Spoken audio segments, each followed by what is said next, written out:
It's a funny thing, isn't it, that the thing that we're celebrating tonight is the slim volume, the collection of poems. And as we've said here for many times, many years, of course, the slimness of the volume isn't about the weight of the work, so that the slim volume contains so much work, so much hard work. When I read the books, what always excites me is the idea of these poets sitting in their different places, their houses, in cafes, on trains, writing poems that will eventually make their way into the slim volume. And all the poets we've got tonight, I've read their books before, I've read them in magazines, if they haven't had a book out before, I've read them in pamphlets, and it's great to watch what you might call a career developing. And for many years, I've been a huge fan of Denise Riley. I think Denise Riley is a wonderful poet, and for years and years, she has explained the world to me and to many people. And these are poems of deep seriousness, but also a great celebration of language's attempt, not always successfully, because that's how we try, its attempt to explain and illuminate the world. And there's a line in this book, "You principle of song, what are you for now?" And that is what Denise explores in her work, and particularly in this book. What is it for? You principle of song, what are you for now? Denise Riley.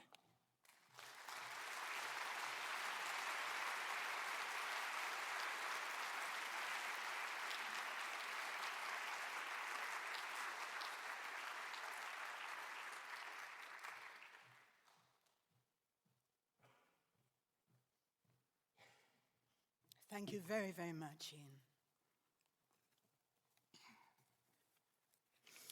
Maybe, maybe not.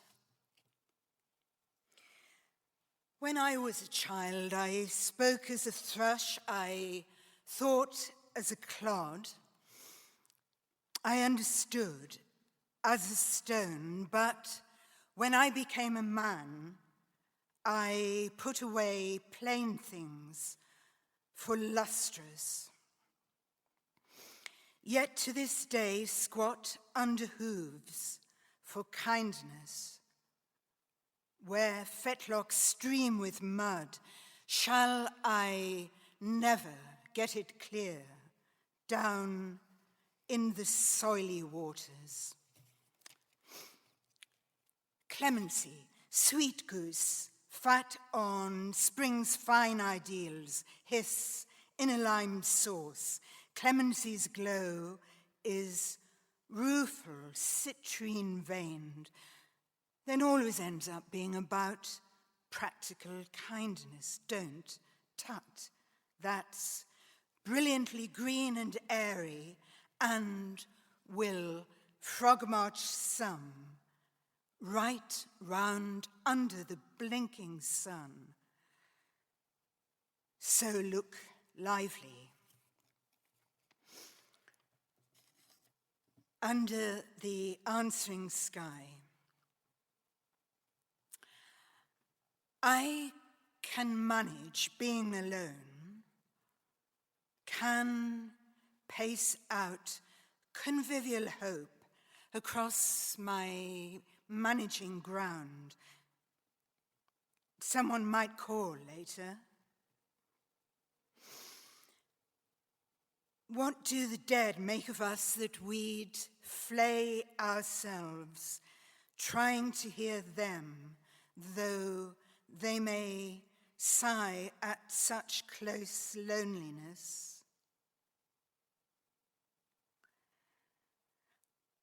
I would catch not my echo, but their guarantee that this bright, flat blue is a mouth of the world speaking back. There is no depth to that blue. It won't bring the principle of darkness with it, but hums in repose as radiant static.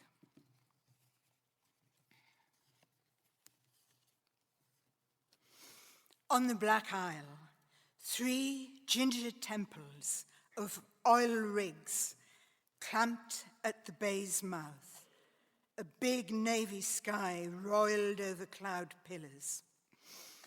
The notebook goes riffling through its color chart for rose-flushed stonework cut clean as these rain-beaded fuchsias, or until that notebook, a mental one, flips round to inquire whitely just what you think you're up to. Any gay thing's worth a chase for as long as its shade distracts. So drape far rain hung in cinematic swaves. Its next reproach isn't appealing either. So where am I in this? We aren't. This is in rosy chromity, its broad fields racing by, and silvery, ruthless rain nettling our scoured skins. Quite vanished and never said why. Thick kelp straps gleam in the shallows and loll on the rising tide. An awkward lyric. It sits with itself in its arms. Out of the depth of its shame, it starts singing a hymn of pure shame surging in the throat.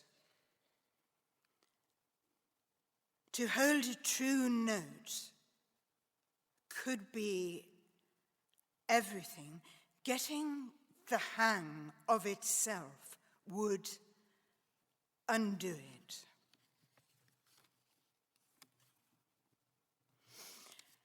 And finally, in the meter of the 18th century hymn writer Isaac Watts, I'll finish with "You men who go in living flesh." You men who go in living flesh, scour clean, then drape your souls in plumy dress, that they may rise clear of those thrashing shoals of mackerel of the sea, who call you loiterers on the strand to heed your future salted lungs, pegged out to dry on sand. I was upright upon the field, another thing in the sea. Its light has washed my eyelids shut, green grass floats over me. Hope is an inconsistent joy, yet blazes to renew its lambent resurrections of those gone ahead of you. Thank you.